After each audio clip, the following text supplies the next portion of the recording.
Ya, Ya, silakan Pak Mora. mari saudaraku, kita dengar firman Tuhan. Saya mau bagikan di sini tentang jangan bosan berdoa ya. Eh, Judulnya jangan bosan berdoa. Bosan itu kesannya negatif gitu ya. Jadi saudaraku, banyak orang tidak bisa berdoa bersama di pagi hari. Kita lihat, saya mengamati gitu ya. Semua punya alasan yang berbeda-beda. Jadi semenjak setahun ini saya melihat, tapi ada perubahan juga di gereja kita. Dulu hanya 10 orang karena harus berdoanya di bubaan misalnya, sekarang udah bisa sampai 165 orang. Tapi saya katakan tadi tidak bisa berdoa karena semua punya alasan yang berbeda-beda. Ada karena yang bilangnya nggak bisa bangun pagi, barangkali ada yang bilang bosan karena tidak melihat hasilnya. Ya, doanya itu saja, kurang variatif, mungkin ada orang berkata demikian. Ada lagi misalnya doanya seperti suruhan orang, suruhan pendetanya. Saudaraku, di sini iblis sangat senang ya kalau kita tidak melakukan dosa. Karena apa, saudaraku? Doa itu eh, mendatangkan kuasa Tuhan, kata firman Tuhan gitu ya. Jadi coba ya kita mau lihat firman Tuhan. Sebenarnya kemarin ini udah saya bagikan, tapi saya ingin perdalam lagi ya. Boleh buka di Kolose 4 ayat 2. Bagi bagusnya saya share ya. Firman Tuhannya berkata demikian, saudaraku. Ya, saya ambil dulu dari terjemahan yang FAYH ya. Firman Allah yang hidup, ada dua ya. Kata firman Tuhannya, jangan bosan berdoa. Nantikanlah jawaban Allah dan jangan lupa mengucap syukur bila sudah menerima jawaban.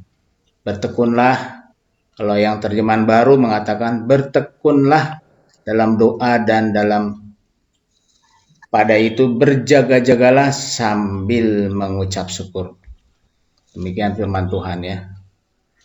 Jadi saudaraku, eh, firmannya sangat jelas suruhannya gitu, perintahnya gitu ya. Kalau melihat apa yang kita baca, bosan adalah masalah yang membuat berdoa tidak menarik bagi banyak orang. Dia tidak mencari jalan keluarnya atau sudah mencari tapi nggak dapat apa-apa. Katanya kalau saya lihat teorinya, bosan adalah keadaan emosi atau jasmani yang dialami seseorang karena kurangnya aktivitas atau variasi atau motivasi. Bosan berdoa adalah bersifat daging, kata firman Tuhan ya. Kalau dilihat dari Galatia 5 ayat 17, demikian. Dia berlawanan dengan keinginan roh. Jadi hati-hati kalau kita ada rasa bosan untuk ikut doa pagi misalnya gitu. Karena firman Tuhan katakan demikian. Sebab Galatia 5 ayat 17 berkata, sebab keinginan daging berlawanan dengan keinginan roh dan keinginan roh berlawanan dengan keinginan daging. Karena keduanya bertentangan sehingga apa setiap sehingga kamu setiap kali tidak melakukan apa yang kamu kehendaki. Jadi jelas ya, bosan berdoa itu satu perbuatan daging. Berdoa itu saudaraku, kata firman Tuhan adalah perbuatan roh yang mengundang kuasa Tuhan.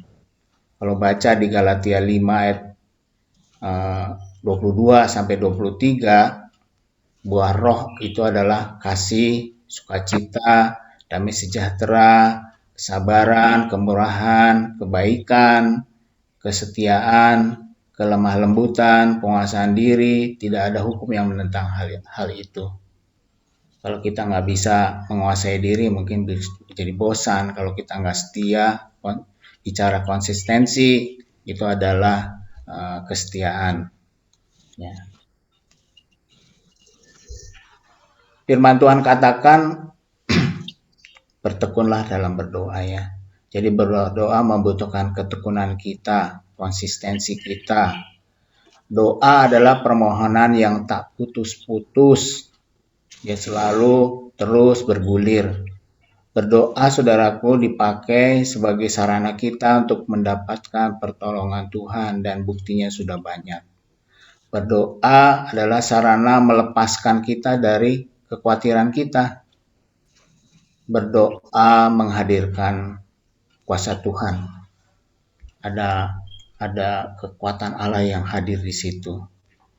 Jadi kalau kita exciting dengan berdoa, kita akan boleh melihat, kita sudah saksikan bagaimana Allah bekerja dengan doa-doa kita. Yang besar saja untuk negara kita boleh lihat apa yang dikerjakan Tuhan buat negara Indonesia. Jadi jangan pernah bosan. Saudaraku, kalau di Alkitab sangat jelas dengan doa Laut Merah bisa terbuka atau terbelah dan umat Tuhan dapat jalan lepas dari kejaran si jahat. Dengan berdoa, air boleh memancar dari batu karang. Dengan berdoa, saudaraku, bisa menurunkan roti dari sorga. Dengan berdoa, membuat matahari berhenti beredar. Dengan doa, Nabi Elia menyalakan api dan membakar korbannya sendiri, waktu melawan musuh-musuh daripada orang Firaun. Dengan doa, bukan Firaun, dengan nabi-nabi jahat gitu ya. Dengan doa, kita bisa Tuhan Yesus bisa membangkitkan orang mati. Dengan berdoa, kita bisa membawa orang bertobat dan terima Tuhan Yesus Kristus. Dengan doa juga orang sakit disembuhkan. Dengan berdoa ada jalan keluar dalam pemulihan keluarga. Dengan berdoa kebutuhan utama kita bisa dipenuhi. Dengan berdoa kita bisa memutuskan kekuatan si iblis, kuasa iblis. Dengan doa juga yang tidak mungkin menjadi mungkin. Oleh karenanya mari kita terus berdoa, tidak saja di doa pagi ini, salah satunya adalah doa pagi dan tunggu jawabannya. Dan jangan lupa ucap syukur. Mari saudaraku, kita berdoa kepada Bapa yang punya jawaban-jawaban itu dan punya janji-janji yang buat kita. Mari berdoa.